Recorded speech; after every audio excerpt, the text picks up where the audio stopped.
माननीय श्री सतीश चंद्र मिश्रा जी जिंदाबाद, माननीय श्री सतीश चंद्र मिश्रा जी जिंदाबाद, माननीय बहन कुमारी मायावती जी जिंदाबाद, परम आदरणीय बहन कुमारी मायावती जी जिंदाबाद, कपिल मिश्रा भाई जिंदाबाद, आदरणीय नुपुर दुबे साहब जिंदाबाद, बीएसपी की क्या पहचान, नीला झंडा हाथी का निशान, बीएसपी की क्या पहचान, नीला झंडा हाथी का निशान, सर्व समाज के सम्मान में, बेंची मैदान में, सर्व समाज के सम्मान में बेंची मैदान में।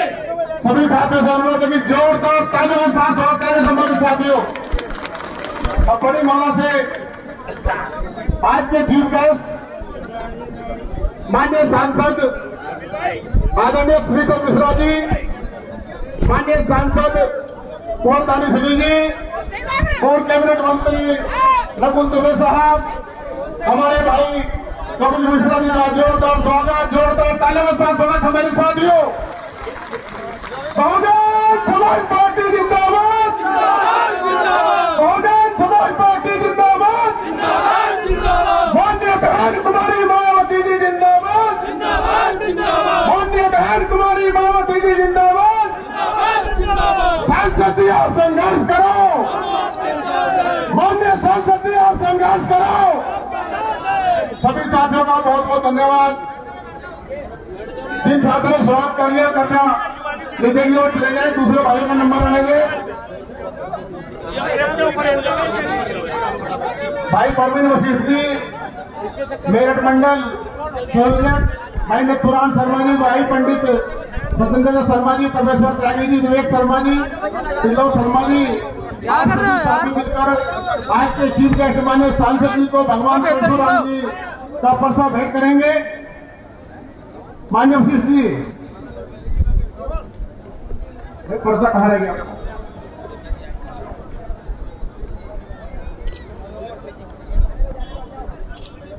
उसके बाद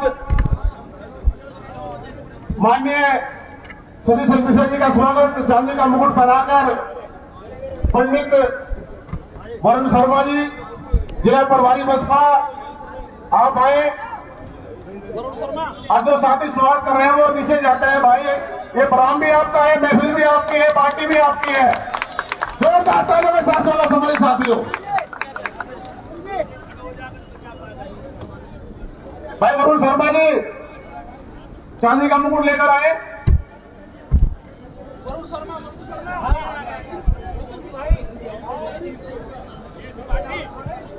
भाई विनोद जाटव जी खुर्जा से आए हैं, पूर्व प्रधान। वरुण जी देखो, इस पर टिफिन देकर मान्य सांसद का स्वागत करें। भाई विनोद जाटव जी, भाई रवि जाटव जी, भाई सुनील मंत्री जी, अमित अग्रवाल जी आप भी आए। आगे चीफ गेस्ट साहब का स्वागत करें। ओपनी समाज की ओर से भाई रविंद्र गुर्जर जी, डॉक्टर रामगोपाल जाटव जी आप भी आए। स्मृति सिंह देकर मान्य सांसद जी का स्वागत करें। भाई संजीव गांधी जी, भाई मनीष सिंह जी, मोनू भैया, आप भी हमारी पार्टी का चुनाव दिलाते देकर स्वागत कर रहे हैं, सम्मान कर रहे हैं। जोरदार तालियों के साथ स्वागत। भाई संजीव गांधी जी आप यहाँ स्वागत करें। भाई धर्मेंद्र जी, वरुण शर्मा जी, भाई वरुण शर्मा जी, परितोष अग्रवाल जी, अशोक कुमार मुर्गे वाले, भाई सतीश गौतम जी, भाई अमित अग्रवाल जी, विनोद शर्मा जी, मंडल संयोजक ब्राह्मण समाज, बहुजन समाज पार्टी, पंडित अमित शर्मा जी मेरठ, मुकुट देकर सम्मानित करेंगे भाई अमित शर्मा जी। और जिन साथियों ने सम्मान किया है, स्वागत किया है, वो कृपया अपना स्थान ले लेंगे और मंच को खाली करने का काम करेंगे। भाई अपनी जगह चले जाएंगे। एडवोकेट शशि बालाजी गाजियाबाद,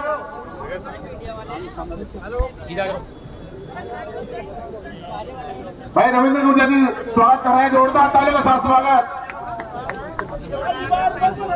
पटेल अमित जी मेरठ से,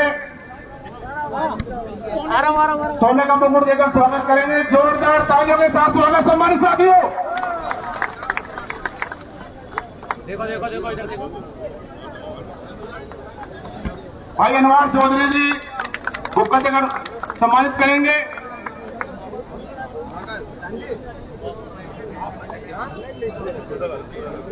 आदरणीय कपिल मिश्रा जी का स्वागत करेंगे। भाई अमित जी मेरठ से मुकुट पहनाकर जोरदार तालियों के साथ स्वागत। भाई आरपी सिंह जी मंडल प्रभारी, ओमदत्त यादव जी, आरपी जी भाटी जी, बलसर जी,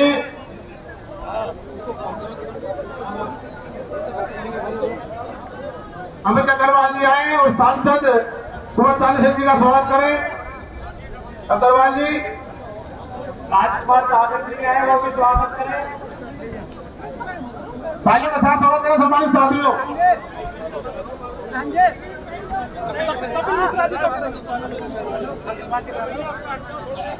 आदरणीय कपिल मिश्रा जी आप आए। वरुण शर्मा जी उनका स्वागत कर रहे हैं। जोरदार तालियों के साथ स्वागत करें सम्मानित साथी। हमारे नौजवान साथी हैं, बहुजन समाज पार्टी के कर्मठ ईमानदार, मीडिया को देख रहे हैं। अब मैं गुजारिश करता हूं आज के चीफ गेस्ट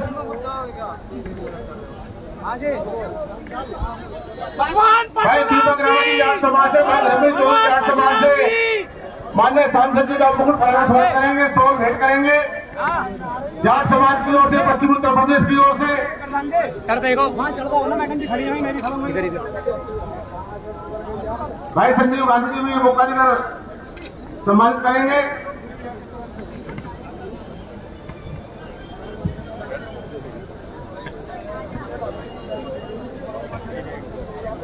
मैं गुजारिश करूंगा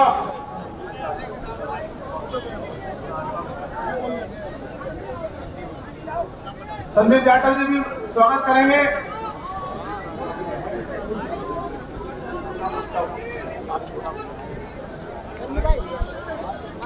अब मैं माननीय सांसद जी से अनुरोध करता हूं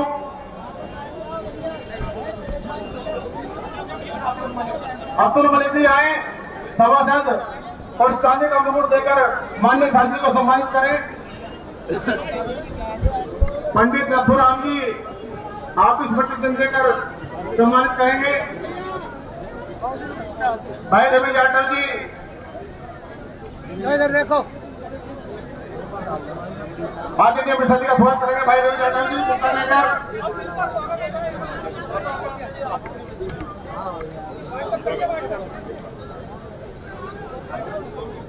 हो गया। सभी साथी अपना स्थान ले लेंगे। जिन साथियों ने सौगंध किया अपना स्थान ग्रहण कर लेंगे। अब मैं गुजारिश करता हूं माननीय सांसद जी से आज के चीफ गेस्ट बहुजन समाज पार्टी के राष्ट्रीय महासचिव आदरणीय सतीश मिश्रा जी, माननीय सांसद कुंवर दानिश जी आए और महापुरुष सभा चित्रपित करें।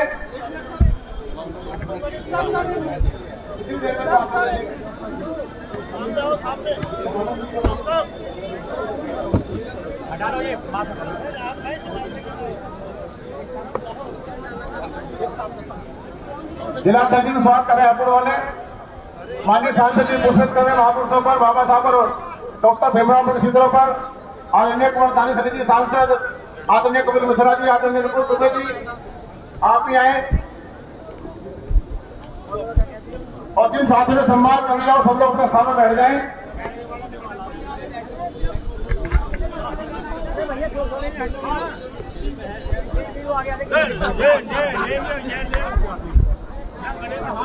तुमने कुछ कर लो, तुम कहने बैठो, तुमने कुछ कर लो।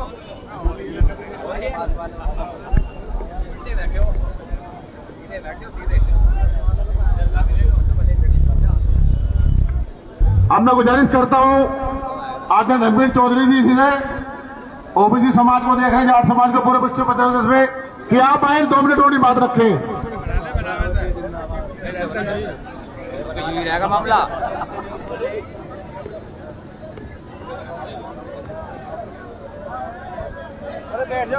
सर्वप्रथम संविधान के लिखने वाले भारत रत्न परम पूज्य बाबा साहब को नमन करते हुए बहुजन समाज पार्टी के संस्थापक माननीय साहब काशीराम साहब को नमन करते हुए किसान अमेरों के मसीहा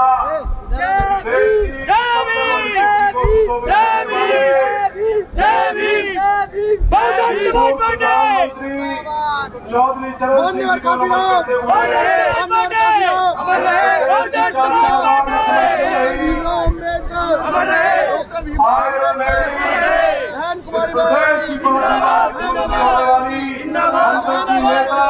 हमारे आदर्श आदरणीय बहन कुमारी मायावती जी को मानते हुए आज मंडल स्तरीय जनसभा के मुख्य अतिथि बहुजन समाज पार्टी के राष्ट्रीय महासचिव कई बार के सांसद देश की मीडिया बहुजन समाज पार्टी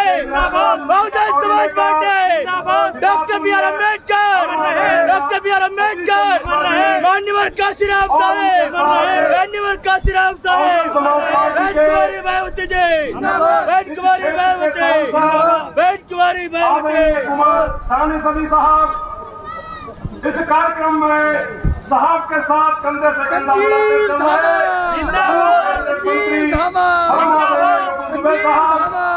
और इस देश में बहुजन समाज की आवाज को युवाओं में बुलंद करने वाले हमारे सम्मानित भाई कपिल मिश्रा जी का मैं तहे दिल से जनपद हापुड़ में वंदन करता हूं, अभिनंदन करता हूं और आप सब लोग उनका तालियों से स्वागत करें।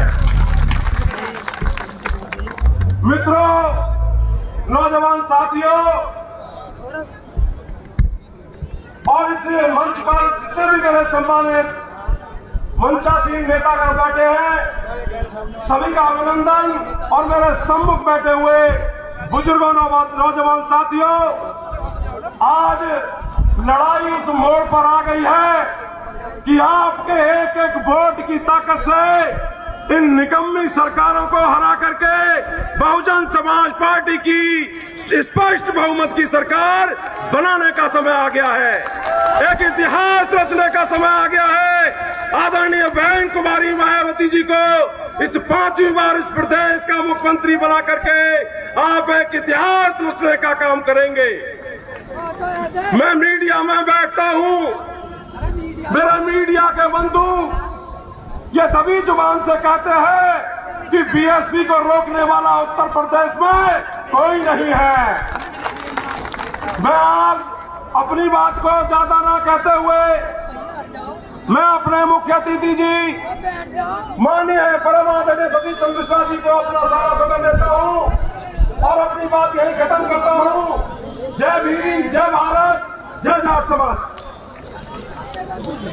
बहुत बहुत धन्यवाद। अब मैं मंच पे आमंत्रित कर रहा हूं आज के कार्यक्रम के चीफ गेस्ट माननीय सांसद श्री सत्येंद्र मिश्रा जी के सुपुत्र भाई कपिल मिश्रा जी को, जो बहुजन समाज पार्टी की सरकार बनाने के लिए संकल्पित है और पूरे मीडिया में, पूरे प्रदेश में माननीय सांसद जी के साथ कंधा मिलाकर बहुजन समाज पार्टी के लिए काम कर रहे हैं। आप लोग जोरदार तालियों के साथ स्वागत करेंगे आदरणीय कपिल मिश्रा जी का।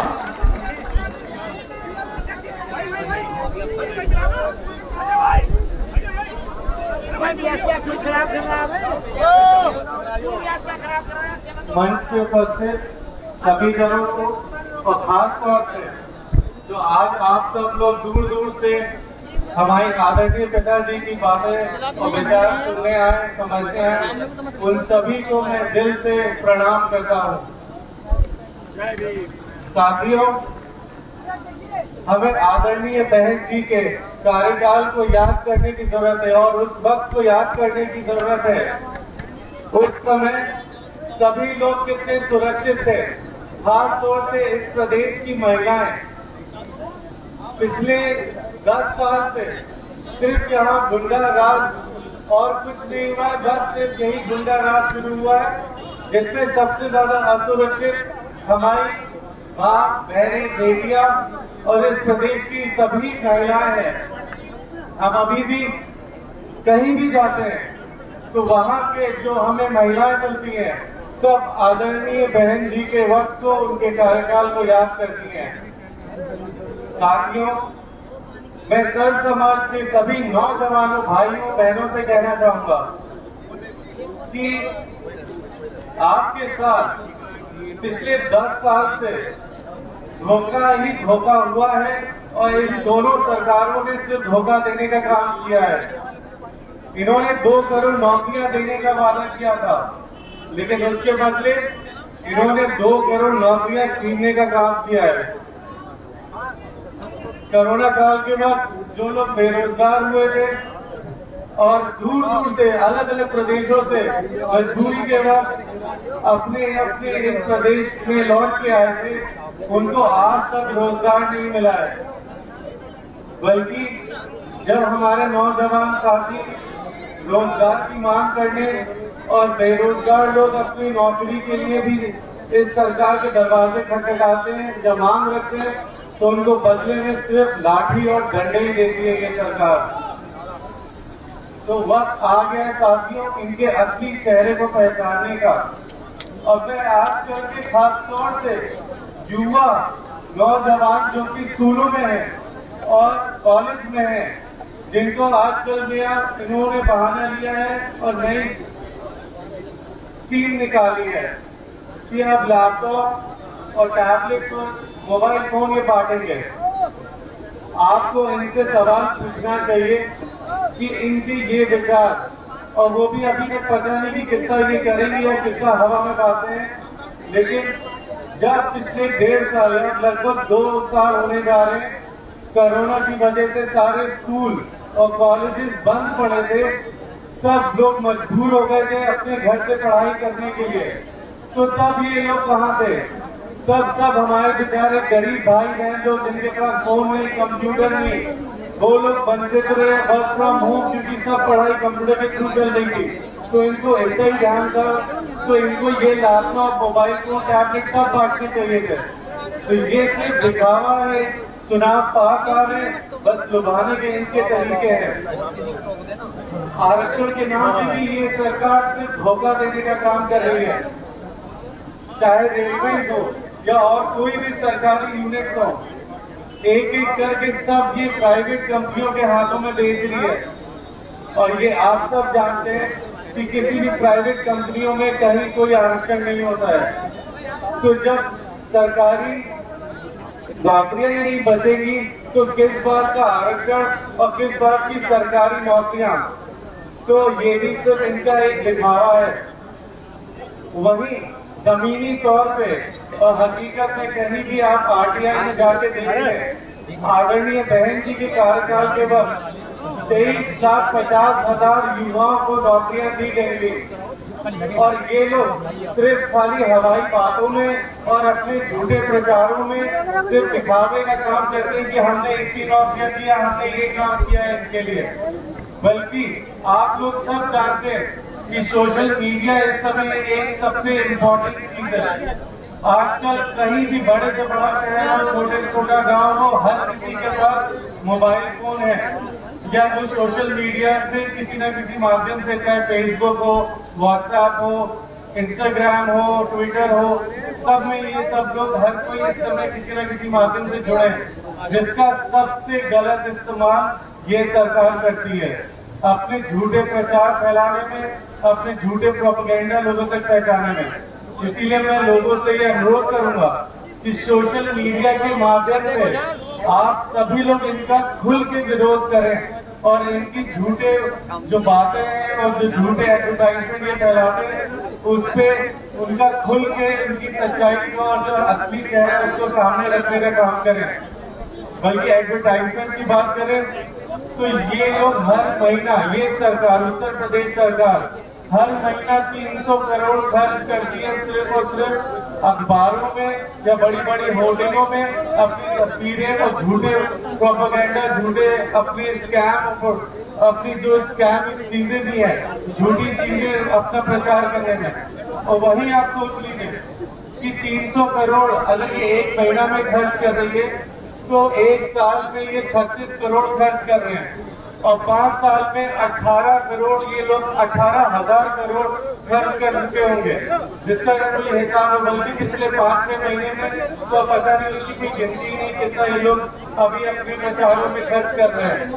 यही 18,000 करोड़ पैसा अगर इन्होंने युवाओं को, नौजवानों साथियों को नौकरियां देने में, रोजगार देने में लगा दिया होता, या ये खर्च उनके काम के लिए कर दिया होता, तो फिर आज इस प्रदेश की स्थिति कहीं और ही होती, कहीं से कहीं बेहतर होती, और इनको इतना खर्च नहीं करना पड़ता खाली दिखावे के लिए।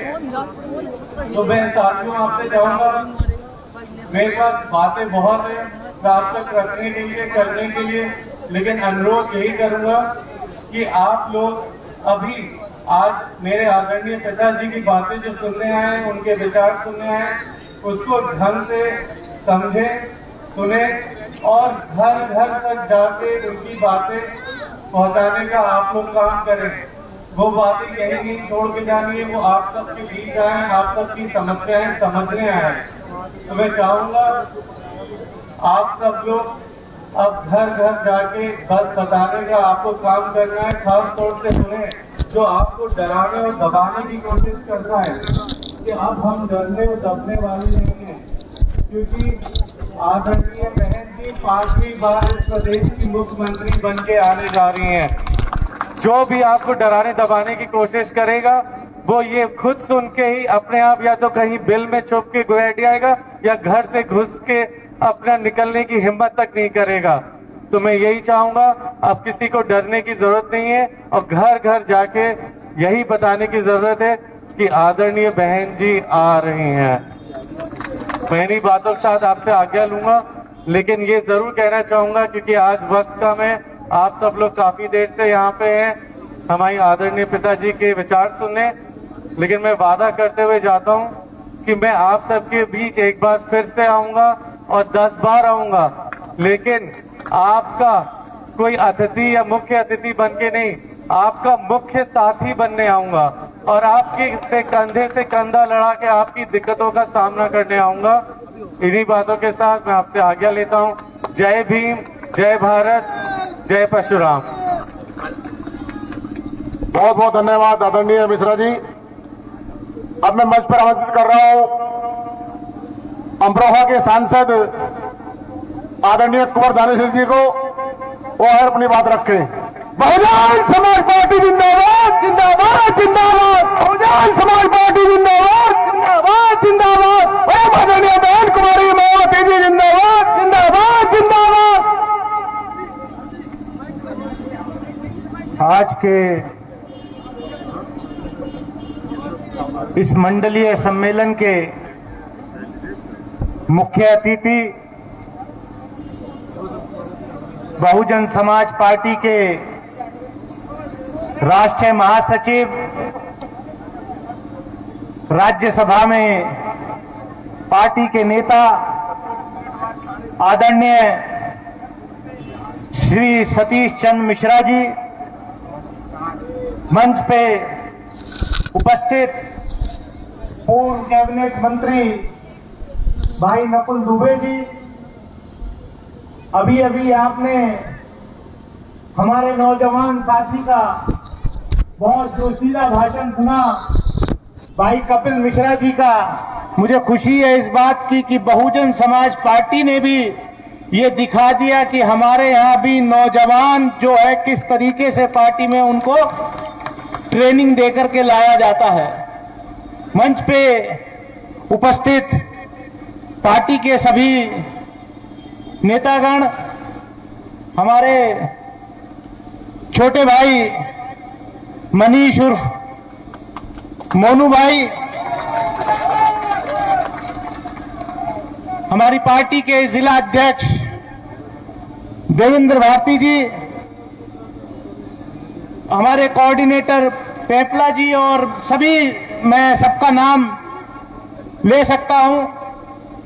मैं आप सबका, जो साथी यहां पर आए हैं, उन सबका स्वागत करता हूं, और इसी उम्मीद के साथ कि आप लोग आज यहां पर जो सुनकर के जाएंगे, उस मैसेज को लेकर के गली गली, मोहल्ला मोहल्ला, गांव गांव, हर बूथ पर आज जितने लोग यहां पर खड़े हैं, जितने लोग यहां पर बैठे हैं, वो बहुजन समाज पार्टी के कार्यकर्ता बन करके आदरणीय बहन कुमारी मायावती जी का संदेश लेकर के गांव गांव जाकर के, बूथ बूथ पर जाकर के, जिस दिन तक वोट ना पड़ जाए ये विधानसभा में, उस दिन तक चैन से नहीं बैठना।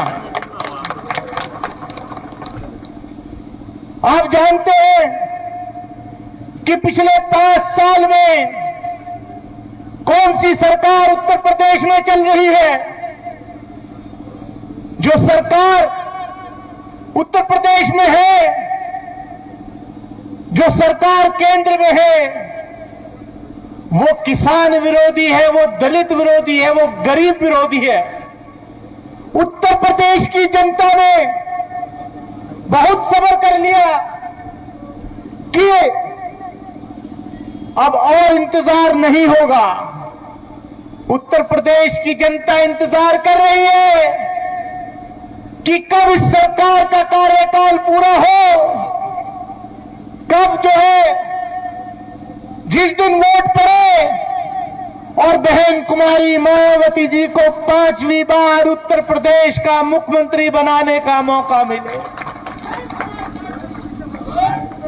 पिछले 5 साल से जिस तरीके से इस सरकार के अंदर गुंडागर्दी हो रही है, लॉ एंड ऑर्डर नाम की कोई चीज नहीं है।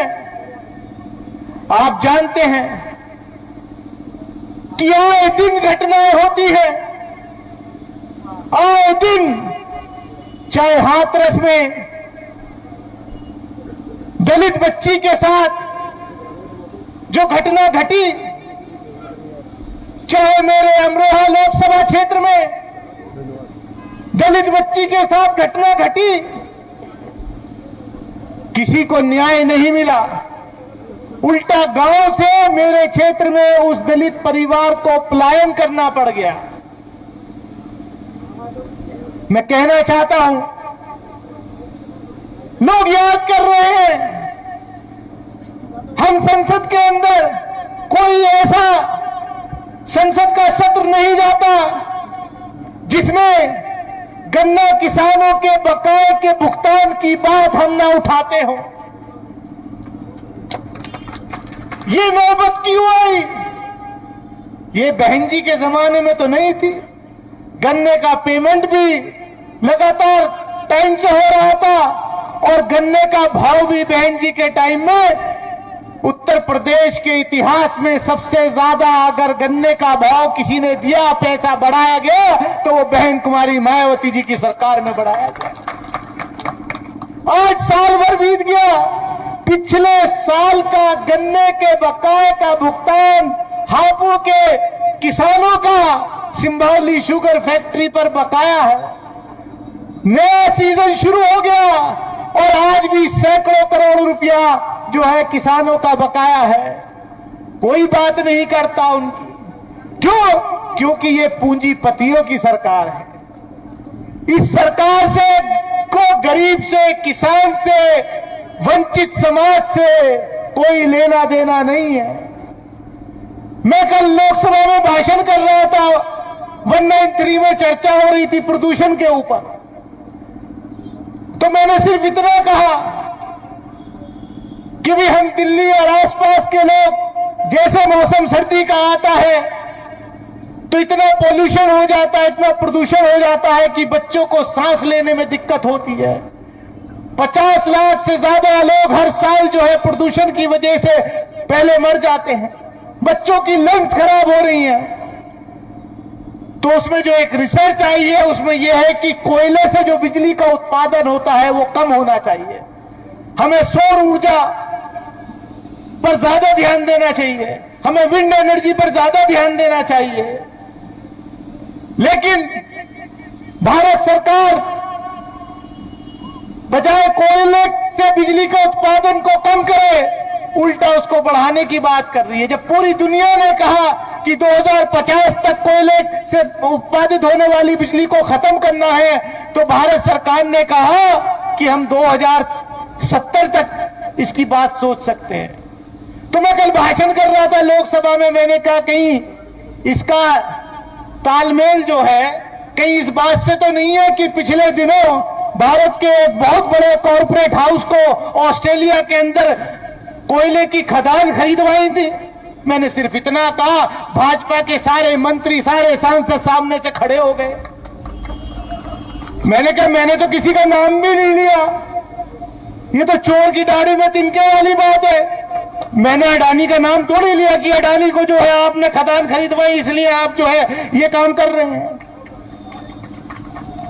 तो ये सरकार जो है पूंजीपतियों की सरकार है, जो उत्तर प्रदेश के अंदर बहन कुमारी मायावती जी ने 5 साल लगातार एब्सोल्यूट मेजॉरिटी की सरकार, और हम जानते हैं, मैं आपसे कहना चाहता हूं अभी तो शुरुआत है खाली, जैसे जैसे चुनाव नजदीक आएगा और ये बढ़ेंगे।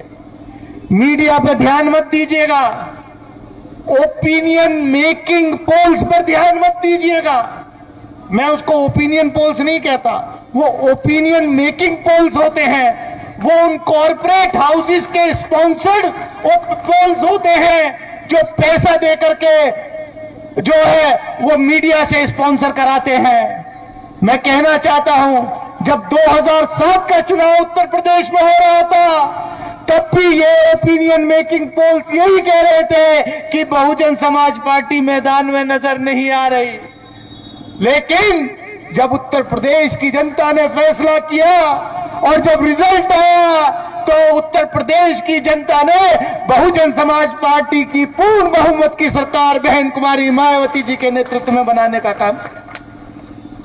आज भी माहौल वैसा है, हमारे पास संसाधनों की कमी है, हम जो है बहुत वैसा कैंपेन नहीं कर सकते, लेकिन हमारी पार्टी का एक एक कार्यकर्ता, एक एक वॉलंटियर बूथ पे काम कर रहा है।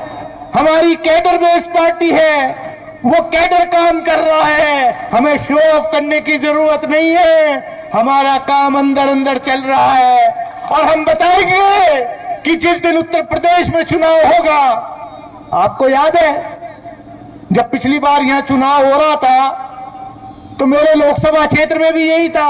अरे साहब, कहां प्रत्याशी जो था वो बहुत बड़ा प्रत्याशी था, उत्तर भारत का सबसे पैसे वाला प्रत्याशी था। अरे साहब, कहां टिकेंगे दानी चली, दुनिया भर क्या इल्जाम।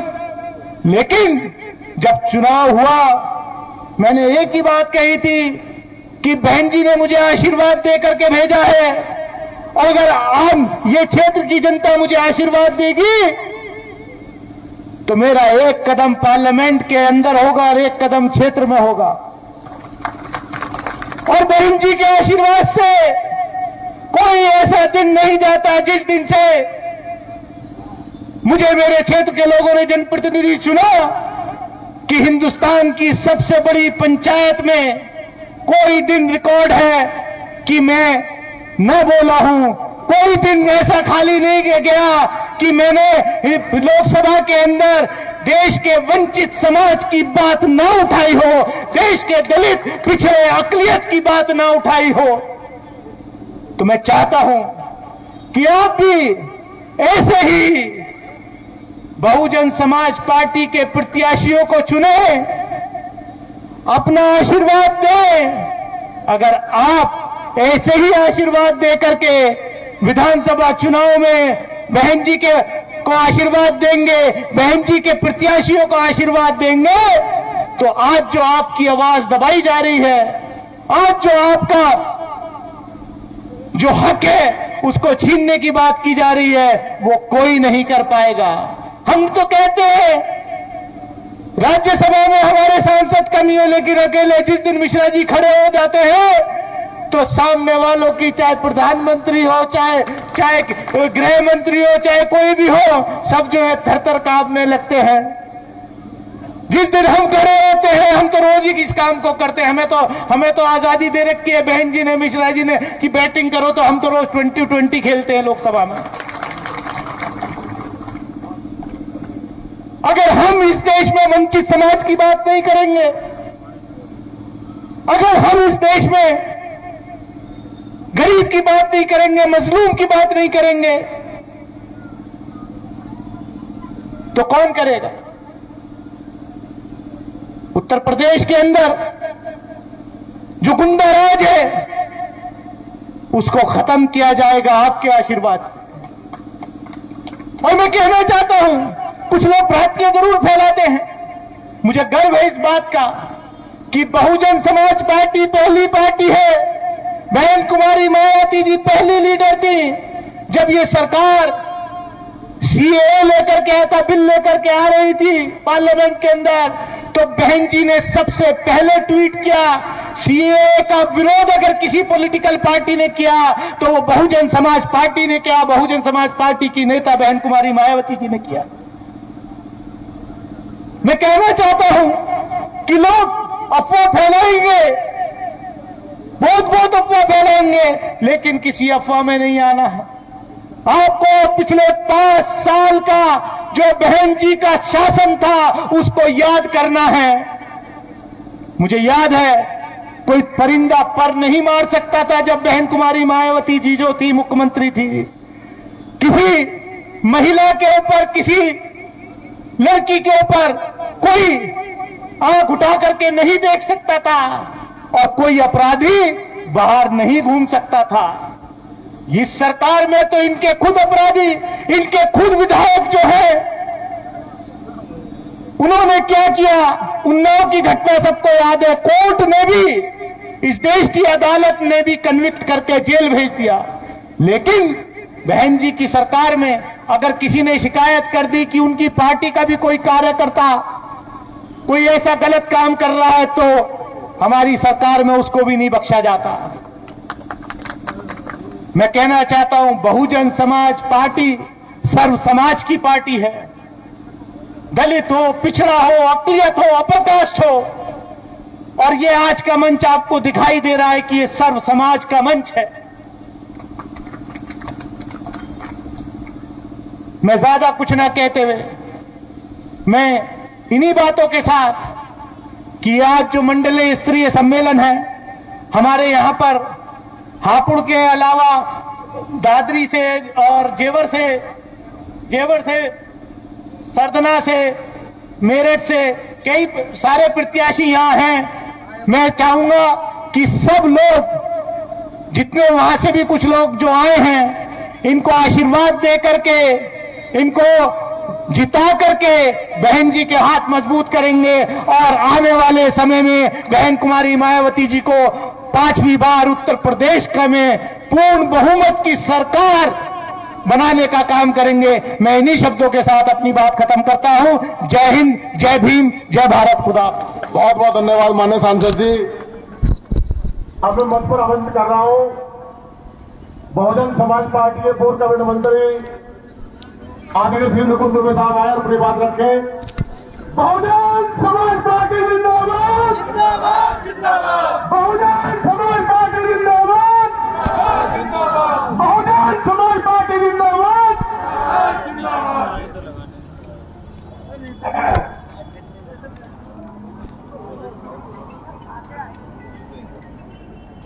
सर्वप्रथम भारतीय संविधान के रचयिता परम पूज्य बाबा साहब भीमराव अम्बेडकर एवं बहुजन समाज पार्टी के संस्थापक माननीय कांशीराम साहब को श्रद्धासुमन अर्पित करते हुए आज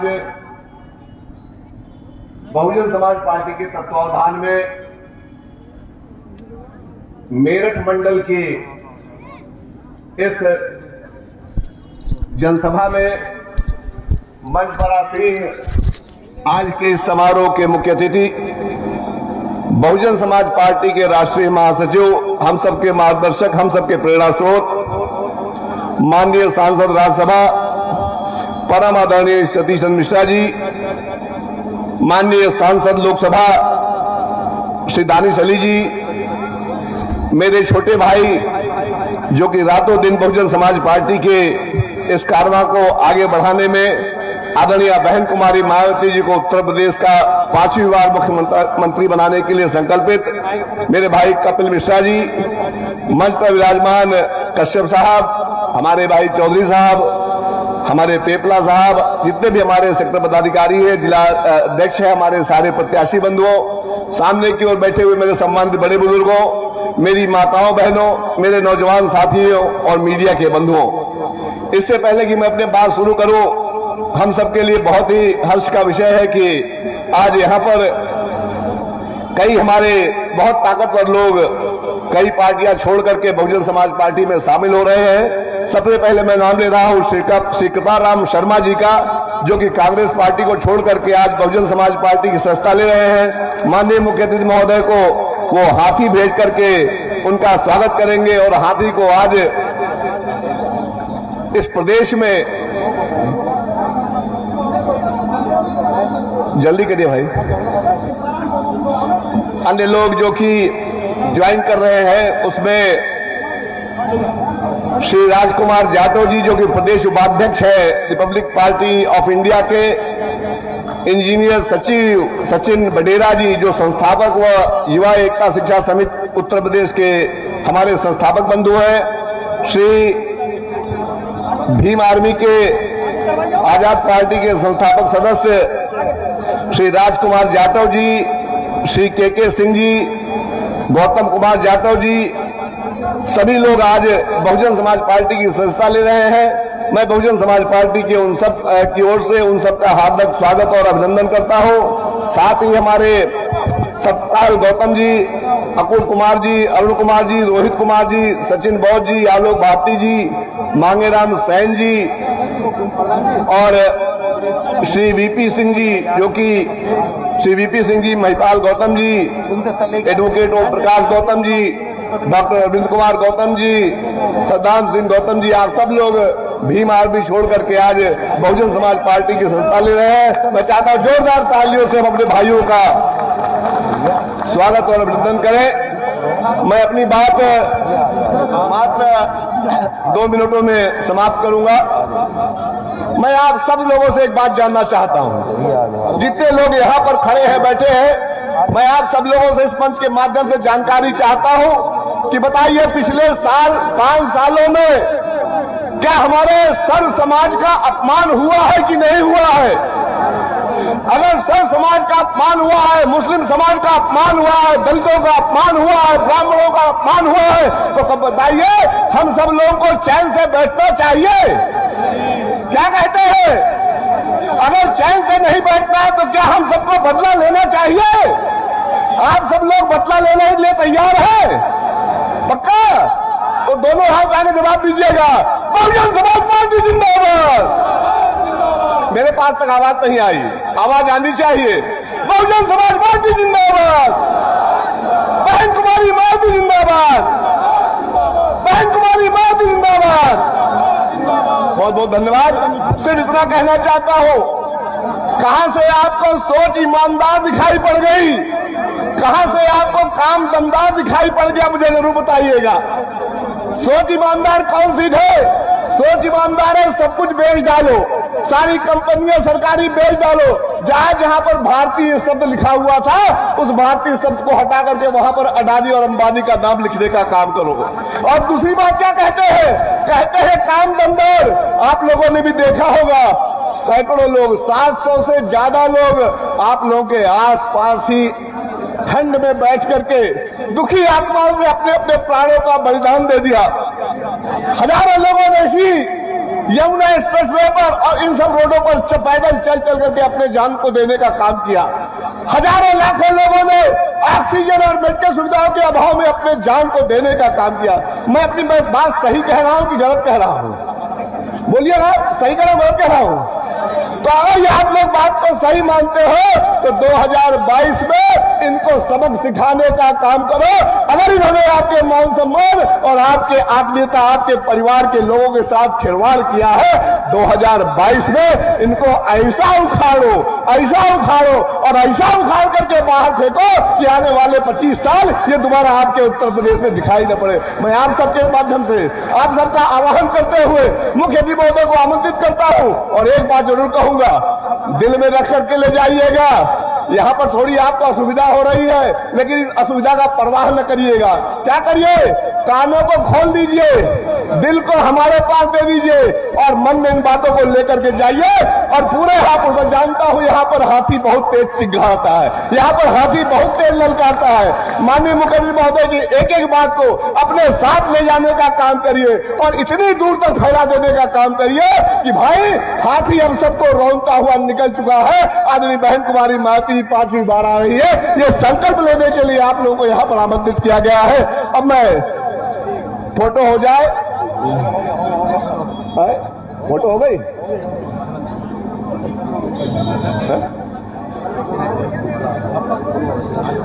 अभी मेरे भाई सुनील सम्राट जी ने एक लिस्ट और दे दी है।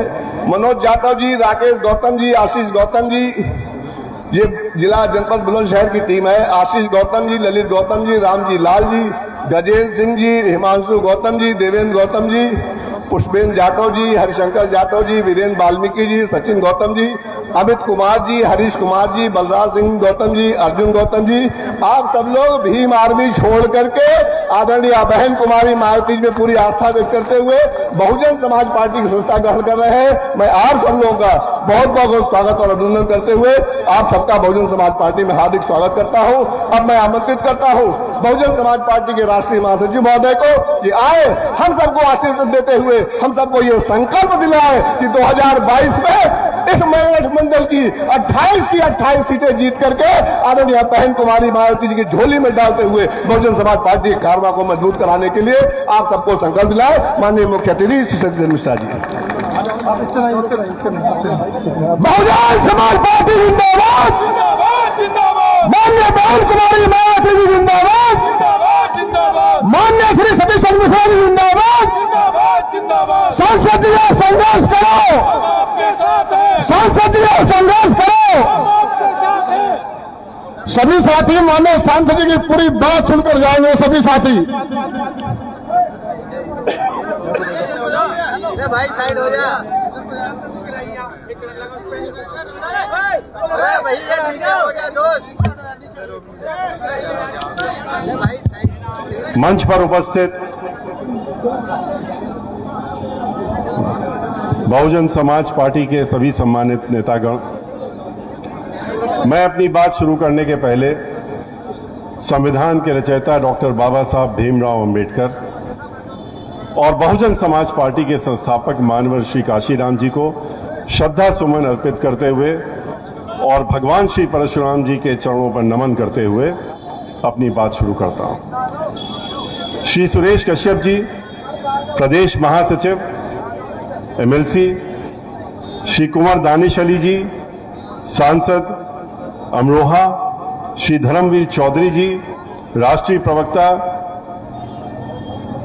बीएसपी, श्री महिपाल माजरा जी, पूर्व विधायक संयोजक ओबीसी, श्री सत्यपाल पेपला जी, मुख्य सेक्टर प्रभारी मेरठ मंडल, श्री विदिक राणा जी, मंडल संयोजक विजय सिंह गौतम जी, प्रवीण वशिष्ठ जी, चमन लाल जी, मंडल संयोजक राम कुमार वर्मा जी, मुख्य सेक्टर प्रभारी मेरठ मंडल, श्री सुनील कुमार जाटव, मुख्य सेक्टर प्रभारी, रवि जाटव जी, मुख्य सेक्टर प्रभारी, ऋषि पाल जी, मुख्य मंडल संयोजक ओबीसी, श्री अमित अग्रवाल, पूर्व प्रत्याशी नगर पालिका अध्यक्ष पद के लिए, श्री राम गोपाल जी, श्री रवीन गुर्जर जी, संयोजक ओबीसी, श्री हाजी इमरान याकूब जी, मेरठ दक्षिण विधानसभा, तथा यहाँ पर हमारे बीच में बैठे श्री नरेंद्र भाटी जी,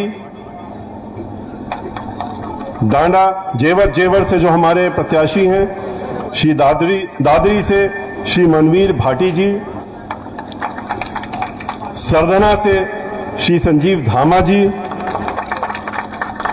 तथा आपको ये खुशखबरी देते हुए कि हमारी नेता, हमारी मुखिया, हम सबकी नेता सुश्री बहन मायावती जी ने हापुड़ से जिनको आशीर्वाद दिया है, आपके बीच में प्रत्याशी बना करके भेजा है, श्री मनीफ उर्फ मोनू जी,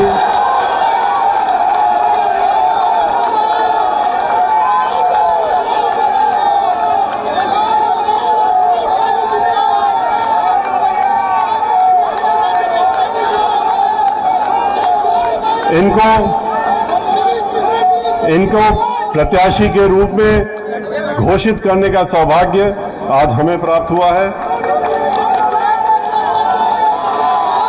बहुजन समाज पार्टी में जिस तरीके से आप लोगों ने इनका उत्साह के साथ स्वागत किया है, तो मुझे ये पूरा विश्वास हो गया है और मैं अपनी नेता को भी ये विश्वास दिलाने का काम करूंगा कि हापुड़ की ये सीट उनकी झोली में जाने जा रही है।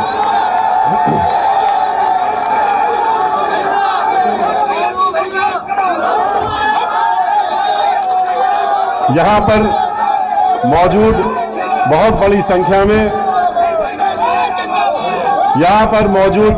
संख्या में आए हुए बुजुर्ग, हमारे हम उम्र के साथी, महिलाएं, मीडिया के बंधुओं, मैं सबसे पहले अपनी बात आपके सामने रखने के पहले मैं स्वागत करता हूं और धन्यवाद देता हूं श्री कृपाराम शर्मा जी को, जो कि 20 वर्षों से कांग्रेस में एक बहुत ही वरिष्ठ पदाधिकारी और कार्यकर्ता थे और काम कर रहे थे। आज वो हमारे बीच में, उन्होंने बहुजन समाज पार्टी की सदस्यता आज यहां ग्रहण करी है। उनका बहुजन समाज पार्टी में स्वागत है। इनके साथ साथ में अभी आपने देखा कि हमारे पूर्व मंत्री श्री नकुल दुबे जी ने एक बहुत लंबी लिस्ट, उसमें से कुछ मुख्य नाम इन्होंने, कई पन्नों की लिस्ट है, उसमें कुछ नामों को इन्होंने मुख्य रूप से जो थे आपके सामने पढ़ने का काम किया है, जिन्होंने कि भीम आर्मी को छोड़ करके और आज बहुजन समाज पार्टी की सदस्यता ग्रहण करी है और अपने घर पे वापस आए हैं। उनका भी बहुत बहुत स्वागत है। भाइयों, आज से सिर्फ 20 दिन के बाद चुनाव शुरू हो जाएगा। हमको इस बात का ध्यान रहना चाहिए कि हमारे पास समय कितना है। हम आपके बीच में दोबारा आ रहे हैं।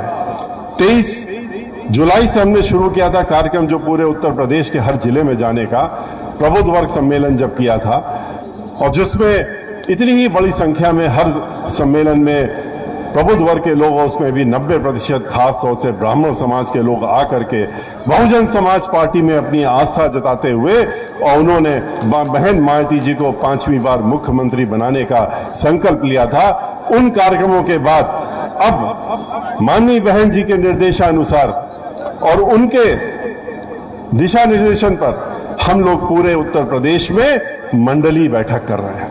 और ये जो मंडली बैठक है, उसमें हम लोग, जो हमारी रिजर्व सीटें हैं, यहां पर 28 सीटें हैं इस मंडल में, और उसमें से 3 रिजर्व सीटें हैं, तो हम लोग इनकी मंडली बैठक करने का काम कर रहे हैं। और आज उसी के तहत में आपके यहां हम लोग चौथा मंडल करते हुए आपके बीच में पहुंचे हैं। और जो बातें मैं आपसे करने जा रहा हूं, जो बातें हमारे साथियों ने कई बातें पहले से ही कह दी, उसके साथ साथ में जो बातें मैं आपके साथ में कहने जा रहा हूं, मैं आपको ये बताना चाहता हूं कि ये बातें हम आपके बीच में अपनी पार्टी के नेता, मुखिया बहन मायावती जी की तरफ से आपको संदेश के रूप में देने जा रहे हैं। उनके दिशा निर्देशों पे ये बात हम आप तक पहुंचाने का काम कर रहे हैं, क्योंकि शीघ्र ही जब हम लोगों की मंडल स्तरीय पूरे उत्तर प्रदेश की बैठकें खत्म हो जाएंगी, उसके बाद हमारी नेता बहन मायावती जी का दौरा शुरू होगा, जो कि हर जिले में आपके बीच में आएंगी और आपके बीच में आकर के वो आपके अपनी बातों रखने का काम करेंगे। लेकिन इसके पहले हम और हमारे साथी लोग पूरे उत्तर प्रदेश में मंडल स्तर की बैठक करके और उनको पूरे प्रदेश का उनको उसके बारे में बताने का काम भी करेंगे।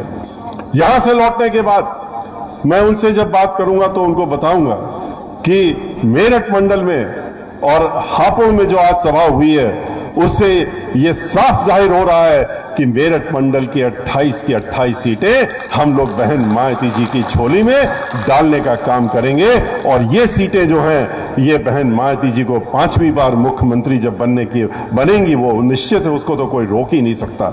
ये हमारे साथी लोग कह रहे थे, हमारे सांसद छोटे भाई श्री दानिश अली जी ने आपके सामने कहा, आपको आगाह करते हुए कि मीडिया पे मत जाइएगा, मीडिया की बातों को मत समझिएगा। ये जो खरीद करके एक दिखाया जाता है बीच बीच में, उसमें जाने की जरूरत नहीं है।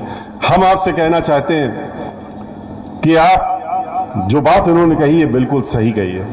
ये सबको मालूम है कि ये मीडिया में जो ये दिखाया जाता है वो ओपिनियन पोल वो कैसे खरीदा जाता है। हम लोगों के पास भी आए थे, ऐसा नहीं है, हमारे पास भी आए थे उनके लोग और कहने आए थे कि पार्टी तो आप ही की बन रही है, सरकार तो आप ही की बन रही है, मुख्यमंत्री तो बहन मायावती जी बन रही हैं, तो आप क्यों नहीं हमारे साथ में हमारी बातों को मान लेते हैं और जो हम कह रहे हैं उसको पूरा कर दीजिए और मैं असलियत दिखाना शुरू कर दूंगा। हमने कहा कि हमें आप हमारे पास हमारी पार्टी जो है गरीबों के पैसों से पार्टी चलती है, लोग अपने चंदे दे दे करके पार्टी चलाने का काम करते हैं। हमारे पास किसी उद्योगपति और बड़े बड़े उद्योगपति जो देश के हैं उनका पैसा हमारे पास नहीं है जिस पैसे का इस्तेमाल हम इन कामों पे कर सकें। हाँ, हमारे पास जो और लोगों के पास नहीं है और पार्टियों के पास नहीं है वो जरूर हमारे पास इरफात में है और वो है हमारे सपोर्टर और हमारे शुभचिंतक और हमारे वोटर और बहन मायावती जी के समर्थक, जो कि पूरे उत्तर प्रदेश में आपको हर जगह, हर जिले में, हर गांव में, हर जगह मिलने का काम करेंगे। बड़ी बड़ी कोशिशें हुई, बहुत कोशिशें होती हैं, चाहे वो कांग्रेस पार्टी हो, चाहे वो समाजवादी पार्टी हो, चाहे वो भारतीय जनता पार्टी हो, चाहे कोई भी हो, ये लोग बड़ी कोशिश करते हैं। क्या करते हैं? दिखावे की कोशिश करते हैं। जब चुनाव आने लगता है तो ये बाहर निकल करके गरीबों के पास जाने लगते हैं, गरीबों की झोपड़ियों में जाने का काम करते हैं, वहां पर खाना खाने का काम करते हैं और ये नहीं बताते, मीडिया को साथ में ले जाते हैं। आप गरीब के घर में खाना खाने जा रहे हैं तो मीडिया कहां से वहां पहुंच गया? क्योंकि मीडिया को बता करके जाते हैं और मीडिया को ले करके जाते हैं कि देखो भाई हम खाना खा रहे होंगे उनके साथ में और हमको दिखा देना, लोगों को संदेश पहुंचाना है कि हम गरीबों की झोपड़ी में जा रहे हैं। ये नहीं बताते हैं कि उनका ये खाना और जो पकवान वो खाते हैं वहां बैठ करके वो पहले से गरीबों की झोपड़ी में पहुंचाया जाता है। जिस बर्तन में खाते हैं वो भी पहले से पहुंचाने का काम करते हैं और उसके बाद ढोंग करने का काम करते हैं। बहन मायावती जी इस तरह का ढोंग नहीं करती हैं, बहन मायावती जी इस तरह का कोई कार्य नहीं करती हैं, वो झोपड़ियों में नहीं जाती हैं, दिखावे की राजनीति नहीं करती हैं। लोगों ने कहा वो झोपड़ियों में क्यों नहीं जाती? हमसे प्रश्न कर रहे थे कि बाकी लोग जाते हैं वो भी चली जाएं, तो उनको जवाब दिया मैंने, जो मैं आपसे भी बताना चाहूंगा।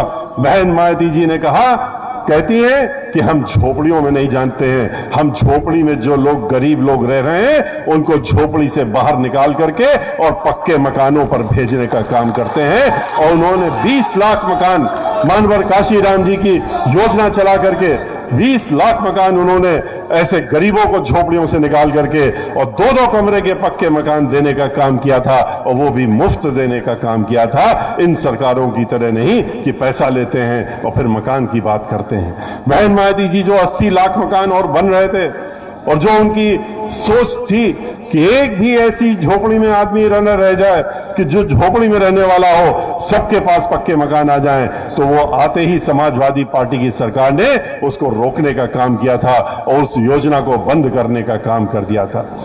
बहन मायावती जी आपको मालूम है कि पूरे प्रदेश के बारे में सोचती हैं, विकास के बारे में सोचती हैं, कानून व्यवस्था तो उनके आते ही बन जाती है। जैसे ही वो दस्तखत करती हैं मुख्यमंत्री के रूप में और अपनी कुर्सी में बैठती हैं, उसके 24 घंटे ही पहले पूरे उत्तर प्रदेश का कानून चुस्त और दुरुस्त हो जाता है। उनको कुछ करना नहीं पड़ता है, उनके नाम से ही कानून का राज स्थापित हो जाता है। और कानून का राज क्यों ना स्थापित हो? तब स्थापित होता है, उन्होंने करने के लिए बहुत बहुत कार्य भी किए, उन्होंने अपनों को भी नहीं बख्शा। कानून का राज संभालने के लिए, बनाने के लिए उन्होंने अपने ही मेंबर ऑफ पार्लियामेंट लोकसभा के थे। 15 दिन पुरानी सरकार थी 2007 में, याद करिए कि एक हमारे मेंबर ऑफ पार्लियामेंट ने बहुजन समाज पार्टी के, उन्होंने बुलडोजर चला करके और झोपड़ियों को रौंदने का काम किया था। बहन मायावती जी ने उनको अपने घर पर लखनऊ बुलाया और वहीं से हथकड़ी लगवा करके और उनको जेल में भेजने का काम किया था और पूरे 5 साल तक उनको जेल में रखा था, जेल से बाहर नहीं आने दिया था, उनको जेल के अंदर रखा था। और इस बात का मैं चश्मदीद गवाह हूं क्योंकि हम भी वहां मौजूद थे जब उनको हथकड़ी लगा के घर से बाहर ले जाया गया। बहन मायावती जी भारतीय जनता पार्टी की तरह झूठे वादे नहीं करती हैं कि महिलाओं से कह दिया कि हमको वोट दो हम तुम्हें सुरक्षा देंगे। 50% महिलाएं हैं उत्तर प्रदेश में। उनसे कहा कि हम तुम्हारी सुरक्षा करेंगे, हमको वोट देने का काम करो। महिलाओं ने सोचा कि चलो इनको वोट देते हैं, क्योंकि वो त्रस्त थे समाजवादी पार्टी की गुंडागर्दी वाली सरकार से। गुंडा समाजवादी पार्टी की सरकार तो जैसे ही आती है, जैसे बहन मायावती जी जैसे ही आती हैं, कानून व्यवस्था चुस्त दुरुस्त हो जाती है, वैसे इस समाजवादी पार्टी की सरकार जब आती है तो पूरे प्रदेश में गुंडागर्दी, फिरौती, डकैती, बलात्कार, चोरी, दंगे, फसाद, हर चीजों की छड़ी लग जाती है। समाजवादी पार्टी की एक खासियत है, और उससे त्रस्त होकर के महिलाओं ने सोचा कि जिस तरह से गुंडागर्दी चल रही थी, जिस तरह से महिलाओं का उत्पीड़न हो रहा था, कि चलो भारतीय जनता पार्टी को वोट दे देते हैं। और क्या नतीजा निकला? वादा तो किया था, दिया क्या इन्होंने? आज इनकी खुद की रिपोर्ट पढ़ लीजिए। ये हम अपनी रिपोर्ट नहीं बता रहे हैं, इनकी एनसीआरबी की रिपोर्ट। हर 2 घंटे में एक महिला के साथ में उत्तर प्रदेश में बलात्कार और दुराचार हो रहा है। ऐसा इन्होंने महिलाओं को सुरक्षा देने की बात कही। इन्होंने सभी के साथ धोखा दिया। इन्होंने नौजवानों से कहा कि आप हमको वोट दे दीजिए, आप बेरोजगार हैं, आप पढ़े लिखे हैं, आप पीएचडी के डिग्री होल्डर हैं, आप आइए हमारे साथ में, हम आपको 2 करोड़ लोगों को नौकरी 1 साल में देने का काम करेंगे। बेरोजगार नौजवान जिनको कि उनके गरीब माताओं पिताओं ने पढ़ा करके अपने जीवन भर की पूंजी लगा करके उनको डिग्रियां दिलाई, पीएचडी बनाया, पढ़ाने का काम किया, उन सब लोगों ने मिल करके इनको वोट देने का काम किया। और मिला क्या? जैसा कि श्री कपिल मिश्रा जी कह रहे थे आपके सामने कि इन नौजवानों के साथ में कितना बड़ा धोखा हुआ। नौकरियां तो नहीं मिली, बल्कि नौकरियां छीनने का काम किया। इनकी 2 करोड़ नौकरियां छीनने का काम किया। और किस तरह से किया? जैसा कि श्री दानिश अली जी बता रहे थे अभी आपको, पूरे देश को बेच दिया। जहां जहां सरकारी नौकरियां होती हैं, कहां पर सरकारी नौकरी मिलती है? जहां पर जो सरकारी नौकरियां होती हैं, जहां कोई रिटायर हो रहा है उसको नौकरियां देने का, उसके बाद की नौकरी बंद कर दी। जहां सरकारी उपक्रम थे, चाहे वो रेलवे हो, चाहे वो एनजीसी हो, जितने पब्लिक सेक्टर कॉर्पोरेशन हो, चाहे बिजली के घर हो, जहां जहां पर भी हो, चाहे वो डिफेंस के बनाने वाले जो हमारे यहाँ डिफेंस प्रोजेक्ट्स होते हैं वो हो, हर जगह उन्होंने इनको बेचने का काम किया, निजी हाथों में बेच करके। यहां तक कि लाइफ इंश्योरेंस कॉर्पोरेशन भी बेच दिया और बैंकों को भी बेच दिया। पहले बैंकों को लूटा उन्हीं लोगों ने, और फिर उन्हीं के हाथों में बैंकों को भी निजीकरण करने का काम कर दिया। तो नौकरी कहां से मिले? नौकरी ही नहीं रह गई तो रिजर्वेशन तो अपने आप ही खत्म कर दिया इन्होंने। पूरे देश से रिजर्वेशन खत्म करने की एक ऐसी षड्यंत्र रचा कि नौकरी ही नहीं होगी तो रिजर्वेशन क्या होगा। तो चाहे वो अपर कास्ट समाज के लोग हो, चाहे वो पिछड़े वर्ग के समाज के लोग हो, और चाहे वो शेड्यूल कास्ट के समाज, दलित समाज के लोग हो, उन सबका इन्होंने नौकरी में भविष्य खत्म करने का काम कर दिया। और जब इन लोगों ने आवाज उठाई, इन्होंने प्रदर्शन किया, इन्होंने घेराव करने का काम किया, इन पढ़े लिखे नौजवानों ने कहा कि कहां है नौकरियां, तो क्या मिला उनको लाठियां मिली, उनके सर फोड़े गए, उनके सरों से खून निकलता हुआ मीडिया में, टेलीविजन में, अखबारों में हम सबने देखने का काम किया, किस तरह से उनके साथ में इन्होंने व्यवहार करने का काम किया। और जब उसके बाद क्या कहते हैं कि हमने नौकरी का वादा किया था, नौकरी तो नहीं दे सकते, एक सलाह दे सकते हैं। और कौन सी सलाह दी इन्होंने इन पढ़े लिखे नौजवानों को? उनसे कहा कि आप जाइए और पकौड़ा बेचने का काम करिए, पकौड़ा बेचने का काम करिए। पकौड़ा बेचना, हम लोग खुंचा लगाना, ठेला लगाना, छोटी दुकानें लगाना, ये सब हम लोग कोई बुरा नहीं मानते, क्योंकि बहुजन समाज पार्टी तो इन्हीं के लिए बनी है और इन्हीं के लिए काम करती है, इन्हीं लोगों से बनी है। और हम गरीबों के ही लिए लड़ाई लड़ते हैं, लेकिन धोखा नहीं देते हैं। धोखा देने का काम किया कि पहले जिन्होंने, आपने कहा पढ़ लिख जाओ, डिग्रियां ले लो, पीएचडी कर लो, और उसके बाद हम तुमको नौकरी देंगे। तो ये धोखे वाली बात हुई। धोखाधड़ी करने का काम इन्होंने किया, वादा किया और धोखा देने का काम किया। किस तरह से अध्यापकों के साथ में धोखा दिया, यह भी किसी से नहीं छुपा है। वित्त विहीन अध्यापक पूरे प्रदेश में 20 लाख से ज्यादा संख्या है। उनसे इन्होंने कहा कि समाजवादी पार्टी ने आपको वादा करके, वोट लेकर के आपको उन्होंने सम्मानजनक मानदेय देने का वादा किया था, ने 1 पैसा नहीं दिया। हम देंगे आपको, आप हमारे साथ आ जाइए। ये लोग भोले भाले अध्यापक इनको अपना जीवन चलाना था, तो ये उनके साथ चले गए, इन्होंने उनको वोट दे दिया। उसके बाद क्या हुआ? 5 साल निकल गए, इन्होंने उनकी एक बात भी सुध नहीं ली।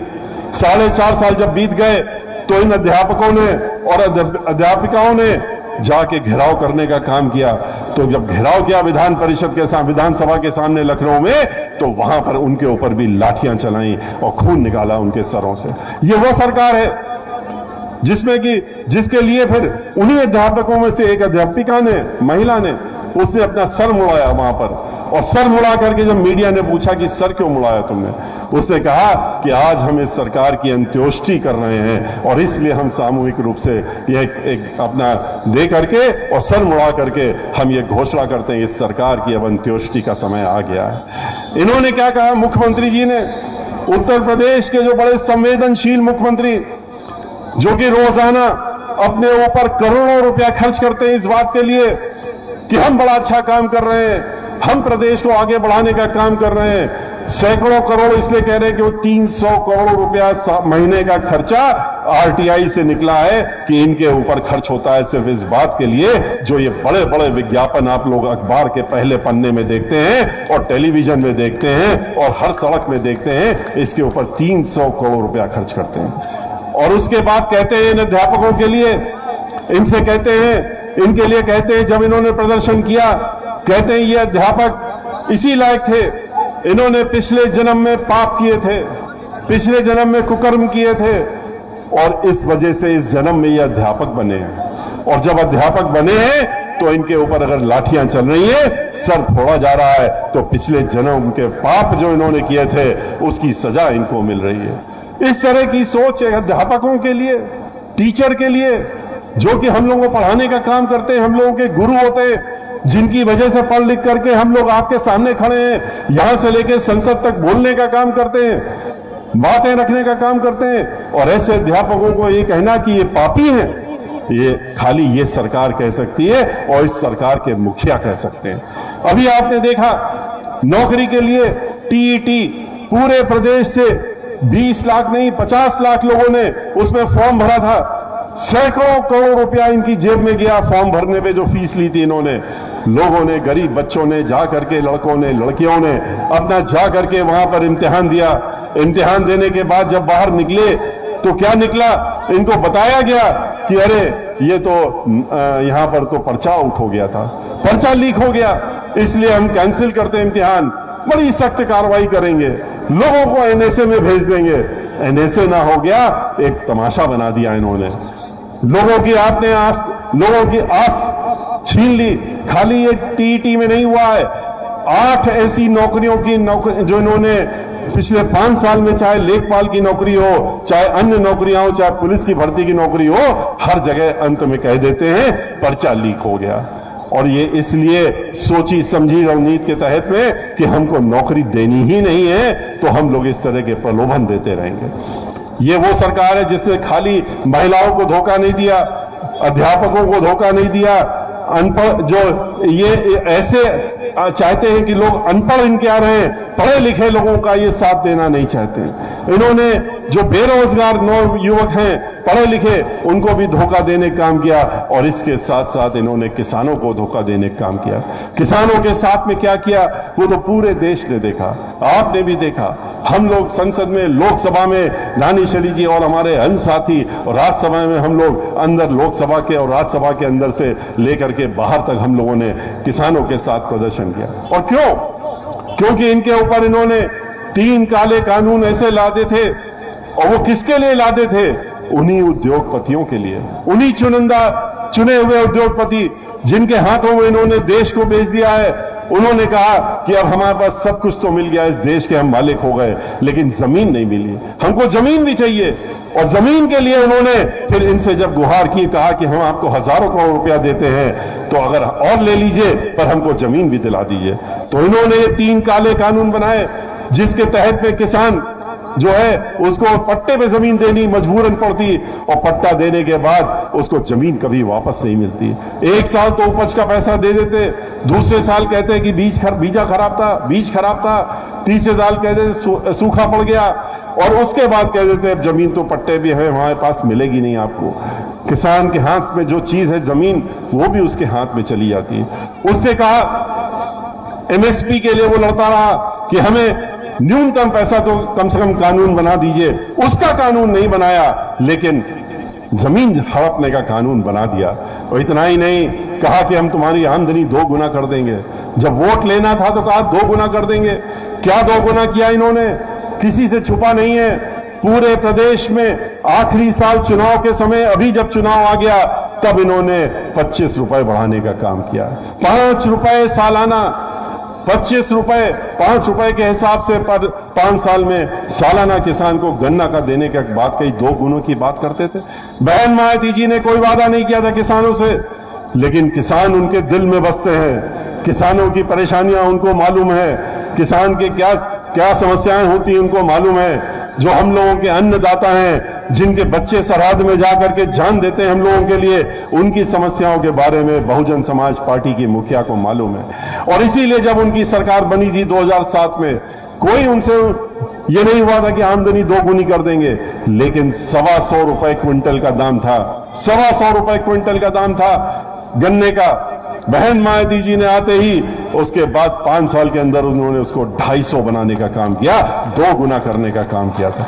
और इतना ही नहीं किया था, जो आखिरी कैबिनेट थी 2012 की, जनवरी या फरवरी में हुई थी, उसमें 40 रुपए 2012 की जो मिलता पैसा नवंबर दिसंबर से जब मिलना शुरू होता है, उसके लिए 40 रुपए और बढ़ाने का काम किया था। वो तो निर्णय हो ही चुका था, इसलिए समाजवादी पार्टी उसको वापस नहीं ले सकती थी। उन्होंने फिर उसके बाद वो 40 रुपए जो बहन मायावती जी ने और बढ़ाए थे, उसको उसका लागू करने का काम किया, लेकिन उसके साथ साथ में अपने 5 साल के समय में सिर्फ 15 रुपए बढ़ाने का काम किया। इन्होंने 25 बढ़ाए, उन्होंने 15 बढ़ाए थे। तो ये समाजवादी पार्टी और ये भारतीय जनता पार्टी, ये दोनों एक साथ एक तरह के काम करते हैं। और इसीलिए हम लोग कहते हैं इनकी सोच एक है, इनके तरीके एक हैं। ये आपस में मिलजुल करके चुनाव के दौरान में भी कार्यक्रम बनाते हैं। एक पार्टी के अध्यक्ष कुछ भाषा इस्तेमाल करेंगे भड़काऊ, तो दूसरे के अध्यक्ष या मुख्यमंत्री वो दूसरी तरह का भड़काऊ भाषण देंगे, और उनके मंत्री भी देने का काम करते हैं। और इस उम्मीद से करते हैं कि इससे लोग आपस में भिड़ जाएंगे, इससे लोग आपस में जात पात धर्म में लड़ जाएंगे और उनका उल्लू सीधा हो जाएगा। आप याद करिए, समाजवादी पार्टी की सरकार में 134 दंगे हुए थे उत्तर प्रदेश में, 134 दंगे। ये वो पार्टी है जो अपने को कहती है बहुत बड़े रहनुमा हैं, और क्या रहनुमा हैं? आपने तो आग में झोंकने का काम किया। जिस समय दंगे हो रहे थे उस समय वहां सफाई में वहां पर नाच गाना देखा जा रहा था, वहां पर ऐश हो रहा था ऐसे समय पर। और 134 दंगे, आप सोच सकते हैं कि दंगे होते नहीं हैं, ये सबको मालूम है, दंगे कराए जाते हैं। क्योंकि अगर दंगे होते अपने आप में, तो याद करिए कि बहन मायावती जी की सरकार जब 5 साल की थी, 7 से 12, तो एक भी दंगा क्यों नहीं हुआ? एक भी दंगा उत्तर प्रदेश में क्यों नहीं हुआ? क्योंकि बहन मायावती जी खाली कहती नहीं है सर्वजन हिताय सर्वजन सुखाय, वो सर्वजन हिताय सर्वजन सुखाय की सरकार को अमली जामा पहनाने का भी काम करती हैं और चलाने का काम भी करती हैं। उनकी जब सरकार थी तो चाहे वो हमारे अल्पसंख्यक समाज के लोग हो, मुस्लिम समाज के लोग हो, चाहे वो जाट समाज के लोग हो, चाहे गुर्जर समाज के हो, चाहे अन्य पिछड़ा वर्ग समाज के लोग हो, चाहे वो ब्राह्मण समाज के लोग हो, और चाहे वो दलित समाज के लोग हो, आपने देखा कि किस तरीके से सब मिलजुल करके रहते थे, एक साथ रहते थे, और सबकी तरक्की के बारे में जिम्मेदारी बहन मायावती जी ने अपने हाथों में ले रखी थी। और चाहे गरीब वर्ग का आदमी हो और चाहे किसी जात धर्म का हो, उसके लिए खास तौर से उन्होंने लेने का काम किया था। कोई भी आज जिस तरीके से दहशत का माहौल फैला रखा है, आज जिस तरीके से दहशत फैलाई हुई है, ये समाजवादी पार्टी के साथ मिलजुल करके ये फैलाने का काम किया जाता है। और इसीलिए हम लोग कहते हैं कि ये दोनों पार्टियां एक ही सिक्के के दो पहलू हैं।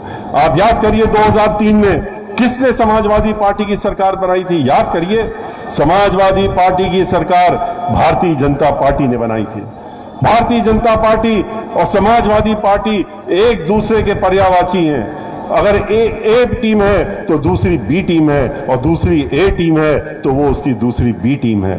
उन्होंने 37 हमारे विधायक, बहुजन समाज पार्टी के विधायक, भारतीय जनता पार्टी के तत्कालीन अध्यक्ष जो थे विधानसभा के, उन्होंने एक गैर कानूनी आदेश लेकर करके और उनको विलय करने का काम किया था। और तब उनकी सरकार कांग्रेस पार्टी के समर्थन से बनी थी और भारतीय जनता पार्टी के समर्थन से। वो बात दूसरी है कि उस गलत आदेश को हम लोगों ने अदालत में ले गए थे। हम लोग माननीय उच्च न्यायालय से की पूर्ण पीठ ने हमारे पक्ष में निर्णय दिया। फिर सर्वोच्च न्यायालय में मामले गया, वहां पर भी पूर्ण पीठ बैठी थी, कॉन्स्टिट्यूशन बेंच बैठी थी, 5 जजेस बैठे थे। और उसके बाद वो बात दूसरी है, क्योंकि 37 एमएलए थे और Bharatiya Janata party, Congress party, Samajwadi party एक साथ थे, तो उत्तर प्रदेश ही नहीं, देश के जितने भी वकील हो सकते थे, बड़े से बड़े 37 वकील इनकी तरफ से, देश के कोई भी नाम आप जानते हो आप समझ लीजिए, वो सब इनकी तरफ से खड़े थे। लेकिन बहुजन समाज पार्टी की तरफ से बहन मायावती जी ने ये जिम्मेदारी उनसे निपटने की और माननीय सर्वोच्च न्यायालय में अपनी बात रखने की हमारे कंधों पर डाली थी। लेकिन आप लोगों के आशीर्वाद से सर्वोच्च न्यायालय, चाहे उच्च न्यायालय हो और चाहे सर्वोच्च न्यायालय हो, दोनों जगहों से हम लोगों को जीत मिली थी। और सर्वोच्च न्यायालय और उच्च न्यायालय दोनों लोगों ने कहा था कि ये आदेश बिल्कुल गैर कानूनी है, इल्लीगल है और समाजवादी पार्टी की सरकार बनाने की नीयत से किया गया है। तो ये दोनों मिले हुए होते हैं, इनको पहचानने की हमको जरूरत है, इसको भूलने की जरूरत नहीं है। याद करिए कि किस तरीके से समाजवादी पार्टी की सरकार में हर तरफ दहशत फैला रखा था, हर तरफ खाली लूट मार बची हुई थी। और उसको उखाड़ फेंकने के लिए जब भारतीय जनता पार्टी आगे बढ़ी तो इसने कह दिया कि हम तो धर्म के नाम पे वोट दे दो, हमको इन वादों के नाम पे वोट दे दो। लोगों ने धर्म के नाम पे वोट दे दिया, किसी ने वादों के नाम पे वोट दे दिया, किसी ने देशभक्ति के नाम पे वोट दे दिया। लेकिन इन्होंने न देशभक्ति दिखाई, न धर्म निभाया और न वादे पूरे किए। धर्म का इनका चेहरा, जो धर्म का चेहरा है, उसके पीछे असली अधर्मियों का चेहरा है। ये धर्म के नाम पे लोगों के साथ में लूटपाट करते हैं, महिलाओं के साथ में उत्पीड़न करते हैं, दलितों के साथ में उत्पीड़न करते हैं, अकलियतों के साथ में उत्पीड़न करते हैं, ब्राह्मणों के साथ में उत्पीड़न करते हैं। एक ऐसा दहशत माहौल फैला रखा है जहां पर कि चाहे दलित समाज के लोग हो, चाहे ब्राह्मण समाज के लोग हो, चाहे अकलियत समाज के लोग हो, उनको डराने, दबाने, धमकाने का कार्य करते हैं। इन्होंने 500 से ज्यादा ब्राह्मण समाज के लोगों का इन 5 साल के कार्यकाल में कत्ल हुआ है, मार दिए गए। 100 से ज्यादा इनकाउंटर करा दिए इन्होंने। दलितों के साथ में जिससे उत्पीड़न किया वो भी आपने देखा है। वो सारी बातें आप लोगों के बीच में विस्तार से जब हम प्रबुद्ध सम्मेलन कर रहे थे, हमने आपके बीच में भी रखी थी। किस तरीके से इन्होंने एक खुशी दुबे नाम की लड़की को, जो कि 16.5 वर्ष की लड़की थी और जो कि उसकी एक दिन पहले शादी हुई थी, उसके हाथों की तो मेहंदी भी नहीं छूटी थी, उसको अभी तक जेल में बंद कर रखा है पिछले 1.5 वर्षों से, और उसको जेल से बाहर नहीं आने दिया। किस तरह से रेणु शर्मा नाम की लड़की हाथरस में, जहां पर इतना बीभत्स कांड पहले ये कर चुके थे, जहां दलित समाज की लड़की, उसके साथ में बलात्कार होता है, उसकी मृत्यु हो जाती है और उसके बाद उसका शरीर भी उनके परिवार वालों को नहीं देने दिया, देखने नहीं दिया। रोती रही, चीखती रही, चिल्लाती रही, सबने टेलीविजन में देखा किस तरह से शटर के अंदर बंद कर दिया। और पुलिस वालों से मुख्यमंत्री खुद निर्देश देते हैं, खुद टेलीविजन में बैठ करके नजारा देख रहे थे और जिला अधिकारी से आदेश दिया कि मैं देख रहा हूं और हमारे सामने सामने देखते देखते इसको जलाने का काम करो। मिट्टी का तेल डाल करके, और उनके घर वालों को अंत्योष्टि का भी अधिकार, आखिरी अधिकार भी नहीं दिया, मिट्टी का तेल डाल करके और पुलिस वाले से उसको जलवाने का काम किया। रेणु शर्मा के नाम की लड़की जो हाथरस गई, अभी 15 दिन पहले उसको जेल में भेजा, जेल में बंद रखा, पूर्व ब्लॉक प्रमुख थी। उससे नाराज हो गए भारतीय जनता पार्टी वाले, नेतागण नाराज हो गए, उसको फर्जी मुकदमे में जेल में भेज दिया। और जेल में भेजने के बाद क्या किया, उसकी बेल जब हो गई, बेल होने के बाद 15 दिन तक उसको जेल से बाहर आने नहीं दिया। तब तक जेल से बाहर नहीं आने दिया जब तक जेल के अंदर ही उसकी मृत्यु नहीं हो गई। उसका मृत्यु शरीर जेल से बाहर आने की इजाजत दी इन्होंने, उसके पहले इजाजत नहीं दी। ऐसी सरकार हम लोगों ने बनाई है। ऐसी सरकार में लोग बहक गए और उन्होंने वोट डालने का काम किया। आज लोग बहन मायावती जी को क्यों याद कर रहे हैं? उन्होंने खाली कानून द्वारा कानून का राज साबित नहीं किया, उन्होंने खाली भाईचारा नहीं बनाया, उन्होंने विकास भी करने का काम किया। इन्होंने विकास के नाम पे सिर्फ विनाश करने का काम किया।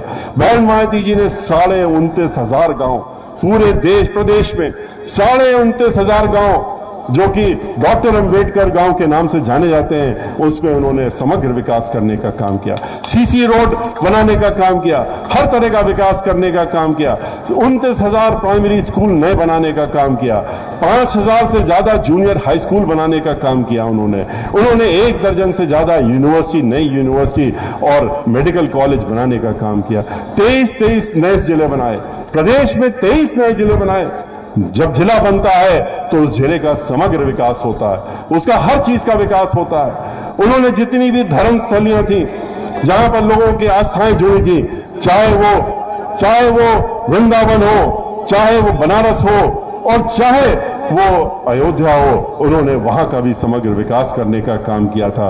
और जहां बिठूर में जहां सीता जी जाकर के लव कुश के साथ में रही थी, उसका भी समग्र विकास बहन मायावती जी ने किया। वो वोट की राजनीति नहीं करती हैं, वोट के लिए उन्होंने कभी भी ये बातें नहीं कही, लेकिन ये लोग खाली वोट के लिए नाम लेते हैं। भगवान का नाम भी जब लेंगे तो सिर्फ वोट के लिए लेंगे। 2 साल हो गए माननीय सर्वोच्च न्यायालय के निर्णय के, लेकिन इनको मंदिर की कोई सुध नहीं है, क्योंकि जानते हैं कि उसके बाद ये क्या कहेंगे, कैसे वोट मांगेंगे।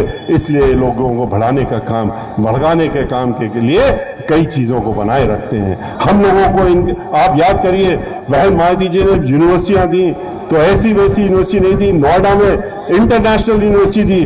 उन्होंने हर जिले में जो गरीब बच्चे हैं, किसी भी जात किसी भी धर्म के हो, उनके लिए उन्होंने हॉस्टल बनवाने का काम किया, जिससे कि वहां रह करके वो कंपटीशन की तैयारी कर सकें। उनको मुफ्त वहां पर कंपटीशन की तैयारी के लिए उन्होंने व्यवस्था करी, टीचरों की कोचिंग की।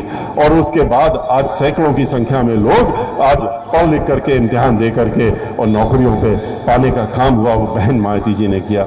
बहन मायावती जी ने लखनऊ में अगर उन्होंने अरबी फारसी की पहली यूनिवर्सिटी बनाने का उत्तर प्रदेश का काम किया, उन्होंने अगर अल्पसंख्यक आयोग बनाने का काम किया, पिछड़ा वर्ग आयोग बनाने का काम किया, तो उन्होंने वहां पर डॉक्टर शकुंतला मिश्रा एक विकलांग विश्वविद्यालय भी बनाने का काम किया। ऐसा विश्वविद्यालय बनाया जहां पर विकलांग जन खाली रहे, जिनको कि उनके लिए खास हाउस बनाए जहां 15,000 से ज्यादा बच्चे पढ़ रहे हैं और पूरे देश और विदेश से भी वहां पर आते हैं। और वहां पर ऐसे लोगों के लिए जिनके बारे में कोई नहीं सोचता है, बहन मायावती जी ने सोचने का काम किया। इसलिए हम लोगों का कर्तव्य है कि हम लोग एक साथ इकट्ठा होकर के, एकजुट होकर के इन सारी बातों को ध्यान में रखते हुए, और जैसा कि हमारे साथियों ने कहा, आप लोग तो हमारे कर्मठ कार्यकर्ता हैं, शुभचिंतक हैं, तो 20 दिन का समय आपसे मांगते हैं हम। सिर्फ 20 दिन का समय। 1 तारीख को 2 तारीख को जनवरी में चुनाव की घोषणा हो जाएगी। जब चुनाव की घोषणा हो जाएगी उसके बाद तो चुनाव के कार्यक्रम शुरू हो जाएंगे। इन 20 दिनों को अपने लिए दीजिए, अपने आने वाली पुश्तों के लिए दीजिए, वरना आपको वो लोग माफ नहीं करेंगे। कहेंगे कि जब आपके समय वक्त रहते समय था तब आप नहीं चेते, और अब आप कर रहे हैं कि ये अगर ये दोबारा 5 साल के लिए रह गए और या समाजवादी पार्टी 5 साल के लिए रह गई, तो आपको भी मालूम है इस देश का क्या हाल होने वाला है। आज गरीबी रेखा में प्रदेश, उत्तर प्रदेश सरकारी आंकड़ों के हिसाब से सबसे नीचे पहुंचने का काम हुआ है। पहुंचाने के काम इन लोगों ने, इन दोनों सरकारों ने किया है। तो इसलिए हम लोग अपना उज्जवल भविष्य चाहते हैं, आप अपना उज्जवल भविष्य चाहते हैं, तो आप लोग बाहर निकलिए, घरों पे मत बैठिए, और ये 20 दिन जो है आप अपने लिए दीजिए। आप ये मान लीजिए, ये मत सोचिए कि हमारे जो प्रत्याशी यहां मौजूद हैं या हमारे अन्य प्रत्याशी जो बहुजन समाज पार्टी के 28 प्रत्याशी आपके यहां होंगे, ये चुनाव के मैदान में ये हैं, इनको चुनाव के लिए जाना चाहिए, इनको वोट मांगना चाहिए, वो तो करेंगे ही, लेकिन आपको ये मान करके चलना है। और हम भी ये मानते हैं, जो कि आपको भी मानना चाहिए, कि आप में से जितने लोग यहां पर मौजूद हैं, अपने आप को बहुजन समाज पार्टी का इस चुनाव में प्रत्याशी मान लीजिए। जब आप अपने को प्रत्याशी मान लेंगे तो अपने आप अपनी योजना बनाने का काम कर लेंगे कि चुनाव जीतना है तो कैसे समय देना है, कैसे धन मन तन सब कुछ लगाना है, इसकी योजना आप खुद बना लेंगे। इसलिए हमारा आपसे अनुरोध है कि इन सब बातों को ध्यान में रखते हुए अगर आप चाहते हैं कि किसानों के ऊपर दोबारा बर्बरता ना हो, दोबारा ये 3 कानून, काले कानून, जैसा कि उनके नेताओं ने घोषणा कर दी है कि अभी हमने फिलहाल इसको वापस ले लिया है, एक गवर्नर साहब ने भी कह दिया है कि फिलहाल वापस ले लिया गया है, आगे देखिए क्या होता है। अगर आप ये मौका उनको नहीं देना चाहते हैं, आप नहीं चाहते हैं कि हमारे किसान भाई जब जो आंदोलन कर रहे थे उसमें 700 लोग शहीद हो गए और 700 लोगों की शहादत का इन्होंने कोई हिसाब अभी तक नहीं दिया है। आप नहीं चाहते हैं कि हमारे 4 किसान भाई जो कि वापस लौट रहे थे और कई दर्जनों घायल हो गए, जिनको गाड़ी के नीचे रौंदने का काम भारतीय जनता पार्टी ने करने का काम किया लखीमपुर में, ऐसा मंजर दोबारा नहीं देखना चाहते हैं। अगर आप ये नहीं चाहते हैं कि महिलाओं का उत्पीड़न हो, उनके साथ में हर 2 घंटे में जिस तरह से बलात्कार हो रहा है, इस तरह की चीज हो, और आप नहीं चाहते हैं कि बेरोजगार लोग हमको सड़कों में दिखें, क्योंकि बहन मायावती जी ने ये वादा करा है आपसे 7-9 अक्टूबर को जब उन्होंने अपनी बात रखी थी मानवर काशीराम जी के पुनर्निवास दिवस पे, तो उन्होंने कहा था लाखों की संख्या में जब लोग आए थे कि अब की बार चुनाव के बाद हमारी जब सरकार बनेगी तो पहली प्राथमिकता हमारी इन नौजवानों की बेरोजगारी दूर करने की होगी और इनको रोजगार देने का हमारा पहली प्राथमिकता होगी। अगर आप चाहते हैं कि ये सब चीजें दोबारा न हो तो फिर आपको उठ खड़ा होना पड़ेगा, आपको अपना समय देना पड़ेगा और बहुजन समाज पार्टी के लिए वोट मांगना पड़ेगा, और अपने वोट के साथ में अपने परिवारजनों का, रिश्तेदारों का, नातेदारों का, सबका वोट लेकर के बहुजन समाज पार्टी को दे करके अपने प्रत्याशियों को जिता करके इस मेरठ मंडल से जो है 28 सीटें हैं, 28 की 28 सीटें बहन मायावती जी की गोदी में डालना होगा, उनकी झोली में डालना होगा, और बहन मायावती जी को 5वीं बार उत्तर प्रदेश का मुख्यमंत्री बनाने का संकल्प लेकर के यहां से जाना होगा। अगर आप इस संकल्प लेना चाहते हैं, हमारे साथ में हैं, हमारी बातों के साथ में है, तो एक बार खड़े होकर के अपने दोनों हाथ उठा करके अपना आप हमें इशारा दे दीजिए। बहुत बहुत धन्यवाद। आपने जिस तरह से हमारा उत्साह बढ़ाया, हमारे साथियों को बढ़ाया, उसके लिए बहुत बहुत धन्यवाद। अब इसी के साथ में मैं अपनी बात समाप्त करता हूं, आपसे विदा लेता हूं। जय भीम, जय भारत, जय परशुराम। बहुत बहुत धन्यवाद आदरणीय सांसद जी। अब मैं सूचना देना चाहता हूं कि आने वाली 16 तारीख को शिल्पा गार्डन पासू रोड पर खुर्जा में बहुजन समाज पार्टी का कार्यकर्ता सम्मेलन होगा और 17 तारीख को हस्तिनापुर में होगा। अब मैं मनीष और मोनू से निवेदन करता हूं कि वो सबका धन्यवाद करें। भाई मनीष जी,